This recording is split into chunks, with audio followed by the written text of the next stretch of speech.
Hello guys, నేను మీ చండిక. ఈ వీడియోలో మీకు Bigg Boss season 8 days 72 review ఇస్తాను. అండ్ ఈ రివ్యూలో ప్రేరణ వర్సెస్ గౌతమ్, తేజ పడుతున్న బాధ అండ్ ఫ్యామిలీ టైం.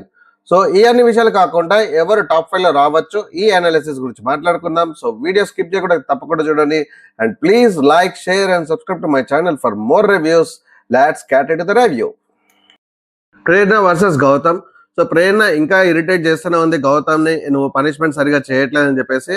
బట్ నాకైతే నిజంగా చాలా యాటిట్యూడ్ చేంజ్ అయినట్టు అనిపించింది. ఎందుకంటే గౌతమ్ ఎన్నోసార్లు సపోర్ట్ చేశాడు ప్రేరణకి మెగా చీఫ్ అవ్వడానికి కానీ దానికి వేరే దానికి కూడా. బట్ అసలు అక్కడ ఎలాంటి కన్సర్న్ లేకుండా పనిష్మెంట్ అదొక స్ట్రిక్ట్ గా చేసేసి తనకి ఏమవుతుంది, మాక్సిమం ఒక క్లాప్స్ తప్ప దానివల్ల ఇంకా ఏమీ రాదని నాకు తెలుసు. ఎందుకంటే ఇప్పటివరకు ఉన్న మెగా చీఫ్లలో కూడా అందరికన్నా మంచి చేసింది నత్తి బ్రెయిన్ అయినా మన విష్ణుప్రియ తప్ప ఇంకెవ్వరు కూడా మంచి చేయలేదు. అందరికి మాక్సిమం అసలు విష్ణుప్రియకి ఒకసారి క్లాప్స్ కొట్టారు, మిగతా వాళ్ళకి మీరు సంచాలకుగా ఫెయిల్ అయ్యారు, లేకపోతే మెగా చీఫ్ గా ఫెయిల్ అయ్యారు, సరిగా పని చేయలేదు అని చెప్పి చెప్పడమే కానీ దానివల్ల మైనస్ జరిగింది లేదు, ప్లస్ జరిగింది లేదు. బట్ ఇక్కడ ప్రేరణ మెగా చీఫ్ అయ్యి ఇంకా పేరు పోగొట్టుకుంటున్నట్టు అనిపిస్తుంది కానీ పేరు తెచ్చుకున్నట్టు అనిపించలేదు. అండ్ యాటిట్యూడ్ అయితే మస్తు చేంజ్ అయిపోయింది. అసలు ఇంకా టాప్ 5 లో పోతే అసలు ఇంకెట్లుంటుందో నాకు అర్థం కావట్లేదు. మీరేమనిపిస్తుందో కామెంట్స్ చెప్పండి గైస్. కట్ చేస్తే నబిల్ కి అనౌన్స్మెంట్ బిగ్ బాస్ నుంచి కన్ఫెషన్ రూమ్ లోకి రమ్మని చెప్పేసి, అండ్ నబిల్ టెన్షన్ పడుకుంటూ వెళ్ళాడు. బట్ అక్కడికి వెళ్ళగానే అక్కడ హల్వా చూసి హ్యాపీగా ఫీల్ అయ్యాడు. సో బిగ్ బాస్ అనౌన్స్ చేశారు, నీకు పెట్టిన కండిషన్స్ క్యాన్సిల్ చేస్తూ ఇప్పటి నుంచి నువ్వు సీట్స్ ఎప్పుడు కావాలంటే అప్పుడు తినచ్చు అని చెప్పేసి. అండ్ అక్కడ పెట్టిన బౌల్లో హల్వా కంప్లీట్ చేసి వెళ్ళమని చెప్పాడు Bigg Boss. Back to back మళ్ళీ ఒకసారి పిలిచాడు, స్వీట్స్ ఇచ్చాడు. అండ్ ఈసారి స్వీట్స్ తో పాటు వాళ్ళ మదర్ ని కూడా పంపించారు బిగ్ బాస్ హౌస్ లోకి. నబిల్ కి చాలా గుడ్ డే అని చెప్పుకోవచ్చు. సో నబిల్ ఫుల్ హ్యాపీ అయ్యాడు, వాళ్ళ మదర్ ని చూసేసి మంచి కన్వర్సేషన్ అయ్యింది. బిగ్ బాస్ హౌస్ లో వాళ్ళు కూడా అందరు చాలా మంచిగా ఎంటర్టైన్ చేశారు వాళ్ళ మదర్ ని. అండ్ సో గైస్ ఇక్కడ నబిల్ వాళ్ళ మదర్ నుంచి ఇంకా హింట్స్ ఎక్స్పెక్ట్ చేశాడు. బట్ వాళ్ళ మదర్ అయితే ఇండివిజువల్ గా ఆడు, చాలా మంచిగా ఆడుతున్నాం అని చెప్పేసి చెప్పింది. సో నబిల్ నా ప్రకారంగా అయితే 2 పడవ ప్రయాణం అయితే చేయొద్దు. ఈ క్లాన్ తోటి ఆ క్లాన్ తోటి డెఫినెట్ గా కలిసి ఆడితే డెఫినెట్ గా వర్కౌట్ కాదు. ఫస్ట్ ఆఫ్ ఆల్ గ్రూప్ గేమే వర్కౌట్ కాదు, ఇండివిజువల్ గా ఆడితే బెటర్. ఎందుకంటే రేపు సపోర్ట్ చేయకపోతే బాధపడవలసిన అవసరం లేదు, ఇంకోళ్ళకి సపోర్ట్ చేయాల్సిన అవసరం ఉండదు. నీ ఎవిక్షన్ ఫీల్డ్ తన ఎవిక్షన్ ఫీల్డ్ తననే వాడుకోవచ్చు. సో ఎవరు కూడా ఇప్పుడు ఆయన దగ్గర ఎవిక్షన్ షీల్డ్ ఉంది కాబట్టి చాలా సాఫ్ట్ గా బిహేవ్ చేయడానికి చాలా మంది ట్రై చేస్తారు. ఈ రోజు వీడియోలో చూస్తే కూడా నాకు కొంచెం అలాగే అనిపించింది. అండ్ మీకేమనిపించిందో కామెంట్స్ లో చెప్పండి గైస్. రోహిణికి ఇచ్చారు, రోహిణి వాళ్ళ మదర్ అండ్ రోహిణి వాళ్ళ బ్రదర్ వాళ్ళ బాబు వచ్చారు. So Rohini full happy and చాలా హింట్స్ తీసుకుంది, మంచిగా ఆడుతున్నాం అని చెప్పింది. సో రోహిణి వాళ్ళ మదర్ క్లియర్ గా చెప్పింది, చాలా ఇద్దరు ముగ్గురే నీకు బాగా డైరెక్ట్ సపోర్ట్ చేస్తున్నారు, వాళ్ళతోటే ఉండు, వాళ్ళతోటే మాట్లాడు, మిగతా వాళ్ళు ఆడినా మాట్లాడినంత వరకే, బట్ వాళ్ళు నీకు వెన్నుపోటు పొడుస్తున్నారని క్లియర్ గా చెప్పింది, హింట్ ఇచ్చింది. అండ్ సో ఇక్కడ ఇద్దరు వచ్చిన గిఫ్ట్స్ లో కూడా బిగ్ బాస్ ఒక కాంపిటీషన్ పెట్టాడు. ఆ కాంపిటీషన్ లో ఏదైతే గెలిచారో ఆ gift Bigg Boss housemates అందరు పంచుకున్నారు. సో ఫస్ట్ నబిల్ వాళ్ళ మదర్ ఆ పెట్టిన కాంపిటీషన్ లో గులాబ్ జామ్లు గెలుచుకున్నారు. సో నబిల్ వాళ్ళ మదర్ ఇంటి నుంచి తీసుకొచ్చిన గులాబ్ జామ్ కంటెస్ట్ అందరు పంచుకున్నారు, హ్యాపీగా ఫీల్ అయ్యారు. అండ్ రోహిణి వాళ్ళ మదర్ తురిమిన కొబ్బరి విన్ అయ్యారు. సో తురిమిన కొబ్బరి ఇంతకుముందు మార్కెట్ లో మిస్ అయ్యారు, సో ఇప్పుడు అది గెలుచుకున్నారు. అండ్ రోహిణి తరపున బిగ్ బాస్ కంటెస్టెంట్స్ అందరికి కొబ్బరి తురుము. So next chance యష్మిది.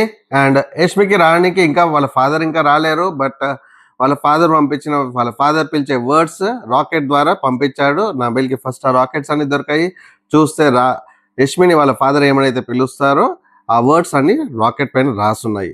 So Yashmi ఆనందానికి హద్దులు లేకుండా పోయాయి. So she's waiting for her father. ఈ రోజు గ్యాప్ లో అంటే గెస్ట్లు వచ్చే గ్యాప్ లో బిగ్ బాస్ ఒక అనౌన్స్మెంట్ చేశాడు, గెస్ట్లు వస్తున్నారు, సో మీరు అందరినీ ఎంటర్టైన్ చేయాలి, గెస్ట్లను కూడా ఎంటర్టైన్మెంట్ చేయాలి, ఆడియన్స్ ని కూడా ఎంటర్టైన్ చేయాలి అని చెప్పేసి. So Bigg Boss as usual every season లో పెట్టే fast forward, statue, stop, slow motion ఇవన్నీ కూడా స్టార్ట్ చేశాడు. సో అందరు కూడా కొంచెం ఎంటర్టైన్ బాగా చేయడానికి ట్రై చేశారు. మీకు ఎంటర్టైన్మెంట్ గా అనిపించిందా లేదా కామెంట్స్ లో చెప్పండి. నా ప్రకారంగా అయితే సో ఇది ఎవ్రీ సీజన్ లో జరుగుతుంది కాబట్టి చాలా ఎంటర్టైన్మెంట్ అయితే నాకు అనిపించలేదు. డెఫినెట్ గా ఎక్కువ కంటెంట్ ఉన్నట్టు కూడా అనిపించలేదు. మీకేమనిపించిందో కామెంట్స్ లో చెప్పండి. టోటల్ 1 hour షోలో 30-40 minutes లో అక్కడ తేజ బాధపడుతున్నది కంప్లీట్ గా చూపించారు. సో ఎవరు పేరెంట్స్ వచ్చినా గానీ తేజ బాగా బాధపడిపోతున్నాడు. సో అందరు పేరెంట్స్ వస్తారు, నా పేరెంట్స్ రావట్లేదు, ఇక్కడ నేను చేసిన తప్పేం లేదని చెప్పేసి చాలా బాధపడుతున్నాడు. So Bigg Boss house contestants అందరికి కూడా బాధ అనిపించింది. సో ఎవరు కూడా ఎక్స్పెక్ట్ చేయలేదు తన పేరు చెప్పినందుకు, అంటే వర్స్ట్ కంటెస్టెంట్ అనే పేరు చెప్పినందుకు ఇలాంటి శిక్ష ఉంటుంది అని చెప్పేసి. అండ్ నిఖిల్ దీంట్లో చాలా బాధపడుతున్నాడు తన పేరు చెప్పినందుకు. సో ఇప్పుడు ఆయనకు ఆప్షన్ లేదు, సో గిల్ట్గా ఫీల్ అవుతాను, మా పేరెంట్స్ వచ్చినా కానీ నాకు అంత హ్యాపీగా ఉండదు సో అని నిఖిల్ అనుకుంటున్నాను.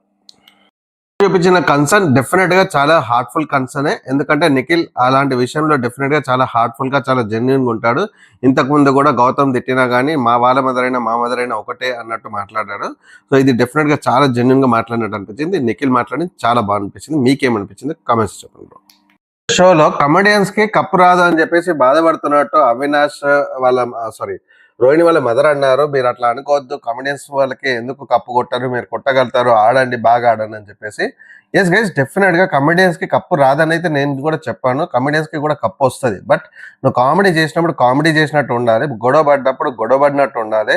అండ్ ఎక్కడైతే తప్పు ఉందో అది వాయిస్ రేజ్ చేయాలి. నువ్వు ఎదురుగా పర్సన్ గట్టిగా ఉన్నాడు, పొడుక్కున్నాడు, గట్టిగా బలంతంగా ఉన్నాడు, భయపడద్దు, గ్యాంగ్ తో మాట్లాడుతున్నాడు, నువ్వు భయపడితే మటుకు డెఫినెట్ గా నువ్వు పోతావు, కప్పు కొట్టడానికి ఆప్షన్ లేదు. బట్ నువ్వు కామెడీ చేసినంతసేపు కామెడీ చెయ్యి, బట్ ఎప్పుడైతే నామినేషన్ వచ్చిందో, ఎప్పుడైతే తప్పు ఉందో అది వాయిస్ అవుట్ చెయ్యి.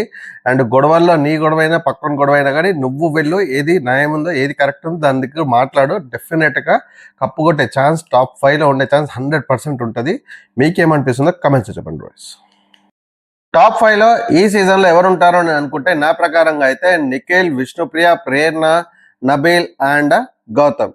సో నా ప్రకారంగా అయితే నబీల్ కొడతాడు కప్, బట్ టాప్ 5 అయితే వీళ్ళు ఉంటారు. అండ్ మీరేమనుకుంటున్నారు, వీళ్ళు కాకుండా ఇంకెవరైనా ఉంటారా?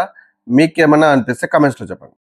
ఈ రోజు రివ్యూ ఎప్పుడు కూడా అంటే నెక్స్ట్ 5 వీక్స్లో నామినేషన్స్ అయ్యేటప్పుడు ఒక 5 మెంబర్స్ స్ట్రాంగ్ ప్లేయర్ ఉండి ఒక కమెడియన్ ఉంటే మటుకు డెఫినెట్గా ఎంటర్టైన్ చేసే అతనే వెళ్ళిపోయే ఛాన్సెస్ ఎక్కువ ఉంటాయి. ఎందుకంటే మిగతా వాళ్ళందరూ స్ట్రాంగ్ ప్లేయర్స్, ఇక్కడ చేసేది ఎంటర్టైనర్ కాబట్టి ఓన్లీ అదే ఎంటర్టైన్మెంటే కనిపిస్తుంది ఆయన దగ్గర నుంచి. బట్ లాజిక్, ఎమోషన్స్, అన్ని కైండ్ ఆఫ్ ఎమోషన్స్ కనిపించకపోతే డెఫినెట్గా స్ట్రాంగ్ ప్లేయర్స్గా ఓట్ పడుతుంది, వీళ్ళకి పడదు. సో ఆ కాంబినేషన్లో అయితే ఎంటర్టైనర్స్ అందరూ మెల్లమెల్లగా వెళ్ళిపోయే ఛాన్సెస్ ఎక్కువ ఉన్నాయి. అండ్ మీకేమనిపించిందో కమెంట్స్లో చెప్పండి. And please watch, like, share and subscribe to my channel for more reviews. నేను మీ Chandika signing off for the day.